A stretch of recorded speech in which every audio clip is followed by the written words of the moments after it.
Theater Talk is made possible in part by the CUNY TV Foundation.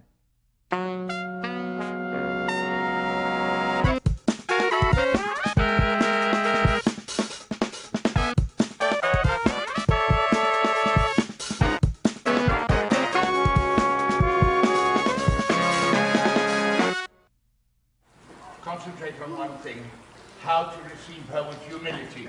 The Queen!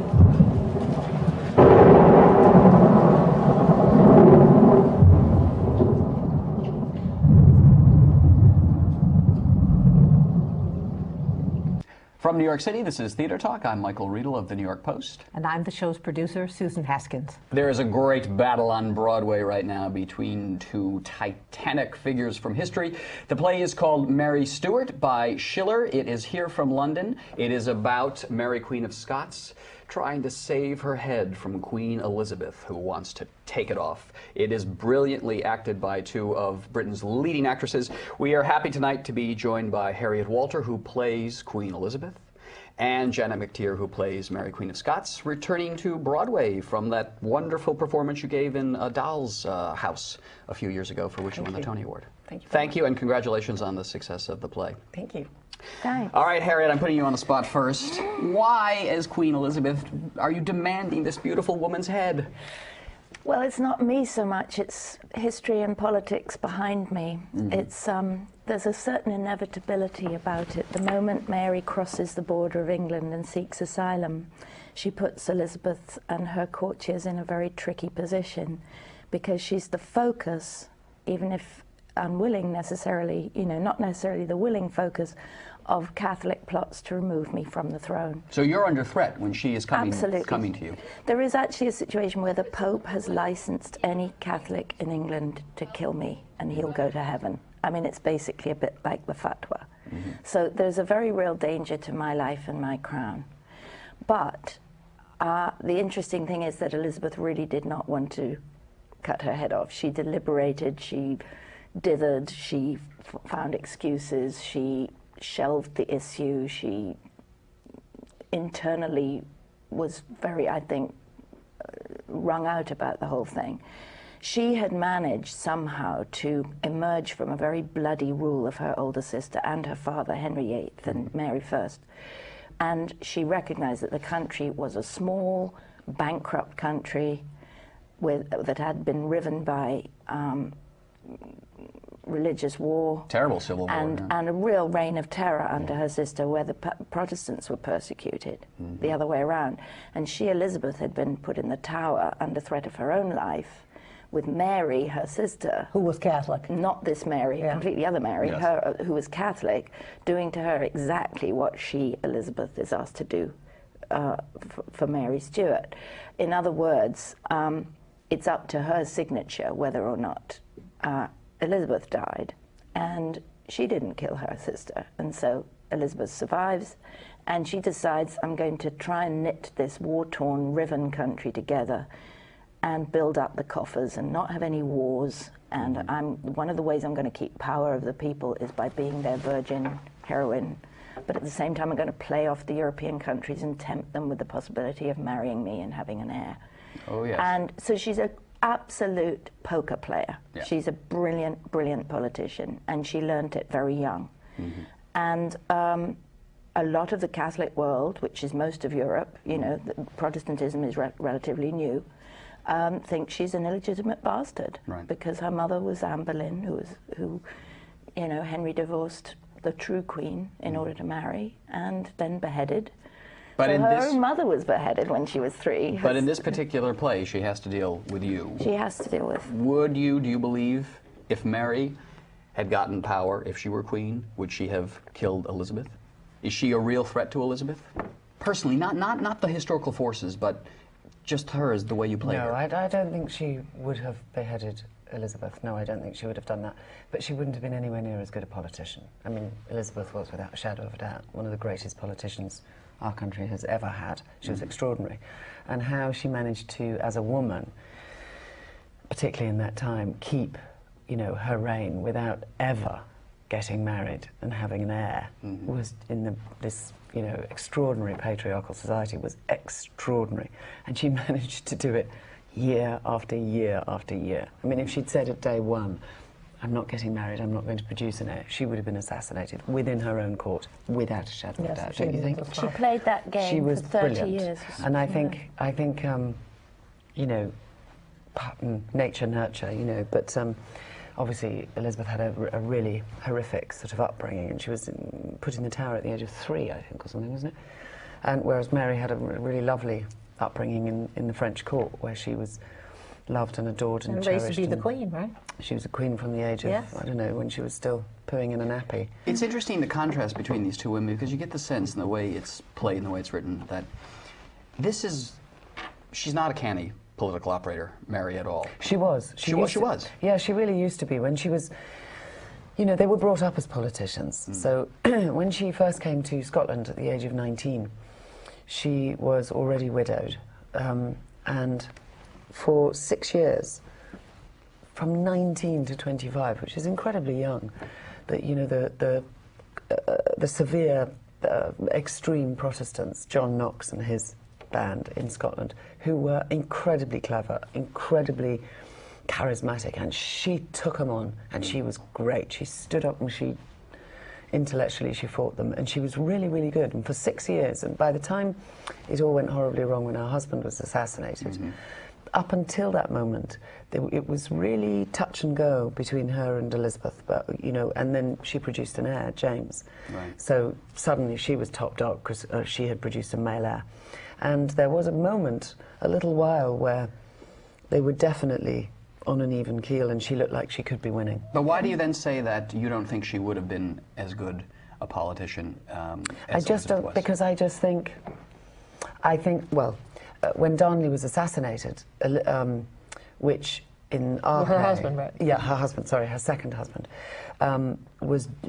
she was very clever when she had her baby. She made Elizabeth the guardian of her child, so that her child, should she die, would be brought up a Protestant. I mean, which was an incredibly clever and canny move. And she never allowed her husband to be king, per se. She was always queen, because he was an idiot. And a drunken, syphilitic Now, lout. is this the one that died under mysterious circumstances and then Correct. she married someone else? That's right. That's yeah. right. Yeah. So, yes, and so it's possible she killed her husband.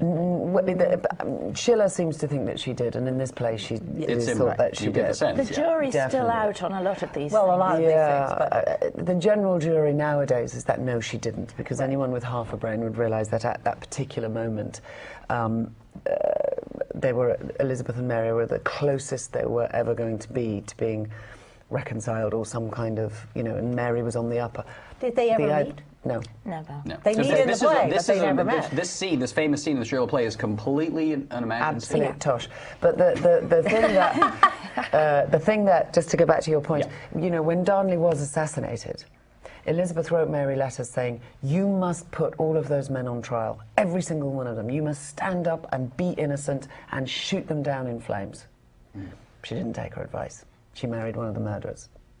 Well, Is she just not as ruthless as Elizabeth? I think possibly she wasn't as ruthless, but I think she was more impulsive and more impetuous in certain ways. And I think had she sat back and gone, oh, okay, this could completely ruin me, I have to really, really manage this really well. And she didn't. Somebody said to them, So in that sense, I can say that she was nowhere near as clever as Elizabeth. But nobody because was. Elizabeth would have handled it much She would have cleverer. killed him. She would have killed the murderers. Hang on. Elizabeth was not a ruthless, bloody woman. For 30 years, she didn't cut anybody's head off.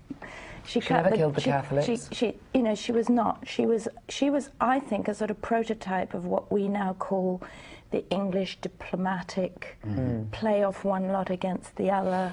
Don't be seen to be doing too much of this. Cover your tracks. She was the prototype for that way of conducting affairs, because she'd had some very, very teaching examples of the opposite. I think one of the things what's interesting about the play and history is, when you ask endless questions about whether people would have behaved differently, how much it's up to their individual personality, whether their individual personality is extricable from their history, whether, you know, whether it's just pure political forces or whether it's personalities. This is an endlessly interesting subject. I think that the crucible for Elizabeth's sort of political frame, you know, how she wound up, was so much tougher. Nobody could advise her. She had to think for herself at 15 and fight her way out of a situation where she could have died. Yeah. And in a way, Mary was brought up with a lot of people around her, advising her and supporting her, who had a lot of interests of their own. Like her mother's family, the Guise, were pretty mafiosi kind of family who kind of persecuted the Huguenots and were quite, you know, I would say, from my perspective, quite treacherous people. In the play, Mary worships them and says they're great. And they would have given her advice at all sorts of points in history. Like, you know, she signed away at certain points. There are things where she signed documents that they were kind of overseeing when she was about 10 and she didn't know what she was signing away. Basically, the French wanted to run England through Scotland. Right. And so, you know, she was never going to arrive with a clean slate. Right. She, you know, so whereas Elizabeth, whatever she did, she kind of did it on her own. And Elizabeth never married, whereas Mary had been married young and then was kind of a sucker for men in a certain way. She really wasn't. Everyone says this about her. Yes, I mean, history is always written by the winners. And, you know, she was married at 14 by, you know, to the French king. Yes. Perfect. Yeah. Then she married, when he died, when she came to Scotland, she married Elizabeth, was Donny your cousin? He's her cousin. First cousin, so he was, you know, in line to the throne. Great match. Excellent match. The fact that he turned out to be a tosser is something else. Then What's a tosser? A tosser, an idiot. Right. He was a drunkard. He was a syphilitic nightmare. He had grand delusions of power, and he wanted to be king, and he just became. Well, no wonder she murdered him. She didn't murder him. The one mistake that she made was marrying Bothwell, who was absolutely implicated in her. After that, you know, everyone goes on about Mary, about, you know, she was in prison for 19 years. Right. You know? She didn't get out much to the People fell in love with her and projected a whole lot onto her. Yeah, but in those days, the implication, you know, men would always sort of transfer the blame onto the, you know, the siren woman who lured them, you know, actually she couldn't do much harm. But she was, in fact, very, I mean, they all write about her, you know, she was charming, she was pretty, she was beautiful. She was made everyone feel nice. She was, you know, she was a very, she was French. She was a very good conversationalist. She knew how to make, she did all of that stuff, gracious. And I have to say Elizabeth was too. I mean, in different ways. I mean, this was part of being royal in those days, where you were incredibly well educated. Yeah. You know, women and men. There are a whole lot of things we think of now. We had to really work hard to go back to not knowing a whole lot of stuff, you know, not knowing the outcome of history, not really, you know. Not knowing the decision Elizabeth was going to make, because the play shows her struggling to decide whether or not to. Exactly. Yeah. And when she came to the throne, she had no idea she was going to last for 40 years or whatever it was and be the greatest queen, you know. Henry VIII beheaded her mother because he was so disappointed he produced this little girl. You know, and she wound up being the best queen we've ever had. Another thing I thought a great deal about as I watched Mary Stuart was this divide between Catholicism and the Church of England, the Protestant Church, and how, to some extent, it was exploited politically to you know, to get power, for the French to try to get power from England or the Spanish, but also the heartfelt, huge sentiments of the difference between these two things. And what's that about? Well, I think that you really have to, the point that really has to be understood is that Schiller was writing about German Protestantism in 1800, and the play is dealing with the first burst of Protestantism in the 1600s. I mean, the 1500s. I see. 1500s, yes. 16th century. As we know, there are many branches to Protestantism. Yes. With Calvinism, Lutheranism, blah, blah, blah. But in Elizabeth's court, it was quite high Anglican. Episcopal. It was still, you know, in the play talks about, you know, hating the image and only worshipping the abstract word. Well, I mean, if anybody loved the image, it was Elizabeth I. You know, she almost made herself into the Virgin. She was a great propagandist. Yeah. She exploited the love of the Virgin that the Catholics had and translated it into the love of the Virgin Queen. She, you know, and so when he talks about the dead language of a dead religion, he's talking about how it emerged in Germany after 200 years, where it was the killjoy, you know, in half a century we had the Puritans kicking the theatres out. Yeah, closing the theatres. Yeah. But that was not Elizabeth's golden age of playwrights and all poetry and masks and beauty, you know. So you have to kind of forget that particular interpretation that's in the play. And also in the Schiller version, Protestantism is very much kind of the new politics, the new, you know, and Catholicism is the great love of. In actual fact, it was totally the other way around. Well, the great love of what? Finish that sentence. The great love of the true faith. Yes. But in actual fact, in real terms, Mary reinvented herself as a Catholic icon. Catholic, you know, there's Scotland, France, Spain. But also Catholic, Protestant. So if we're all Catholic, great. But also this you inherent... literally geographically, you close in. Absolutely, but on in actual Elizabeth fact, that way. the real religious fanatics were Protestants, But the not adherence Catholic. to the infallibility of the Pope, that's what I was, and that's what I'm saying, that Mary, in a sense, and then there's so wonderful, you know, the crazy guy, I'm forgetting his name, who becomes your lover for a while, who's so transfixed, and he gives you the big speech about how he's, yes. But the power of the Pope is so great that it feels like you're giving your life for the infallibility of Rome and the Pope. There is nothing here for me now. It was also in 15, Yeah. you know, I mean, it was a much greater sense of God, and, you know, where this is sort of slightly pre-science, don't you think? Yes, I mean, we had to think ourselves back into, Right. I mean, it's quite, for people watching and listening who haven't seen the show, the women are dressed in period costume, and all around us, the men are dressed in modern suits. And part of the result of that is that you realize that men of that ilk have been running the world for all those years, and they're interchangeable, while we are absolutely unique, singular individuals who happened in that period of time, and we're isolated by being women in a men's world.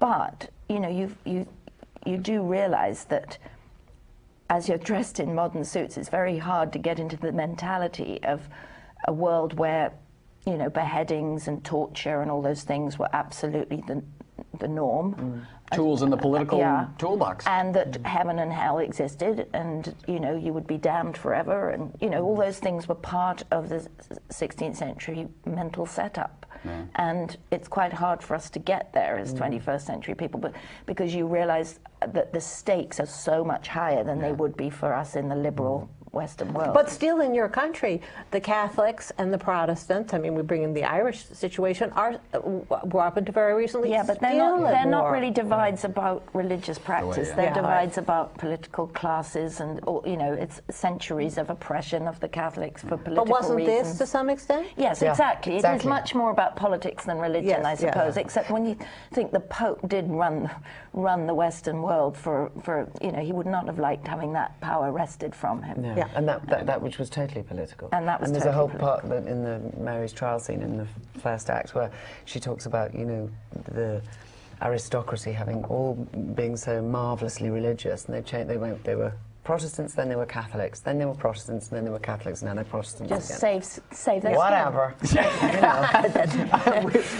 I'm afraid we're running out of time, but just to jump from historical politics to Broadway politics, we're at the award season. You guys are giving just terrific performances. Nominations flying around. Jenny, you've been through this sort of the Broadway gamut of Tony nominations. This is be the first time for you. Yeah. Any advice on how to handle all of the hoopla that's coming her way? I mean, it sounds bizarre to say it, but one has to, and I don't take this in the wrong way, one has to care very little about it, about any outcome. You just have to go, because, you know, we've seen some amazing performances out there, you know, really wonderful performances, and you just think, and, you know, I think Harriet is astonishing performance, and you just have, the great thing about it is that you get to go to all these lunches and fancy There's lots of free food coming your way. But more than that, you get to hang out with all these great actors that and all these great people involved in these shows that we've and that is the best bit, and the rest of it you just. The thing is, I think I'm right in saying it's certainly true of us. We're a pretty uncompetitive industry. The acting fraternity, sorority, or whatever, is pretty uncompetitive because even if you feel competitive occasionally, we have to work together a lot of the time. Now, playwrights can be jealous of one another, or and producers certainly can be. But we cannot afford to be like that because we need to cooperate on a daily basis. So, and we can only admire, I prefer working with a great actress than a not great actress. Your game comes up. Yeah. I don't like, much as obviously I've had some awards in England and one treasures them and is very pleased to have got them, but I don't like the idea of being set up in a competition when it's something we just enjoy and need to do for a living and love to do and are privileged enough to be doing it. I would love Philida Lloyd to be recognised. Definitely. Because I think her work is exceptional. Yeah. And, even though we've seen some great productions, I think it's hard for anybody out there to know exactly what a great director does, but from the inside, we've worked, between us, we've worked with some directors, and this is fantastic. Is the fact that this was directed by a woman, did that bring anything extra to the table on this Mary Stuart? Definitely. I suppose, in terms of, the two leading roles are both women, and of course, it's, from a woman's point of view, watching it, it's much easier to, I think, put yourself in those shoes and go, if I were a woman in that situation, what would you be thinking right now, from a woman's perspective? And I think it's just an added bonus, the fact that she is also a genius director and a great person. Now, why? Richer than God because of Mamma Mia, well, which she also was it her idea to do the suits? To marginalize the guys. To marginalize the guys. Well, no. To be honest, we sat around at great length because when we first did this play, we did it at the Donmar, which is a studio about the size of this table, and we had about 75 pence to do the entire play, and we had to come up with a really good idea, and we thought about doing it. In all of us in modern dress. That just didn't work because these women they're just not iconic enough in modern dress. So then we thought, well, okay, we can afford 2 frocks, but we can't. This is how brilliant decisions are made in the theatre. And you know what else? The other one was because the rain, which is let's talk about the rain. Yeah. We were.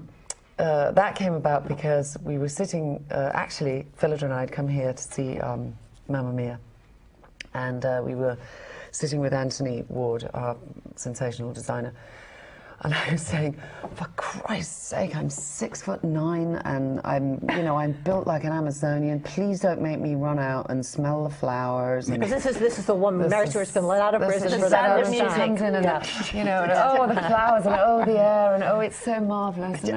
I said, I'm going to laugh myself off the stage. Surely there's something. Wouldn't it be nice if it was really muddy or it was snow, it was pissing it down with rain? It would be really good. And then when Mary came, when Elizabeth came on, it would just be so much like that. It would be great.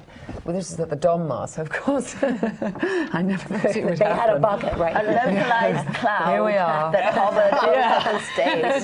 So we are. And it's a great idea to drench Janet in this play. Exactly. And then Anthony said, we're going to do that. And I went, sorry? And if I'm not mistaken, there is that wonderful contrast that runs through this play, these two women. In the rain, Elizabeth is protected there. I can control the elements anyway. Yes. I mean, and that is fundamentally what it's about, though. I mean, you are in control in a way. You're impulsive, right? But then you realize, and yet she wins the scene. And yet she wins the scene. Exactly. And just one last thing: in your curtain call, you hug. Yeah. Now, I'm sure you're very fond of each other, but was there another reason that you were called upon to hug during your curtain call? In London, we're great friends. We've been friends for ages, and everyone thought, do they really hate each other? I guess it's we went extraordinary. If you have Richard III and Buckingham or Iago and Othello, the guys going at one another, you don't think, I bet those guys hate one another in real life. Yeah. But if you get two women shouting at one another and screaming and wanting to kill one another, somehow the audience goes, oh, they must, you know, it must be Joan Crawford and Matt Davis, you know. I have to say, she did do her opening night card was absolutely brilliant. It was the whatever happened to Baby Jane? I put my face in Bette Davis's thing, and she's in the wheelchair, and she says, and she has a bubble coming out of her saying, "You wouldn't do this to me if I wasn't a helpless victim," and I say, "Cha-cha." This is the history as it should be delivered. Dramatic, compelling, and campy. Harriet Walter, Janet McTeer, brilliant performances in Mary Stuart at the Broadhurst Theatre. Thanks a lot for being our guest tonight. Thank you very much. God save my lips! Is this the beauty less than dangerous for a man to glimpse? Disaster for any woman to be near? Why is it so talked about? I think I see the reason. To be the darling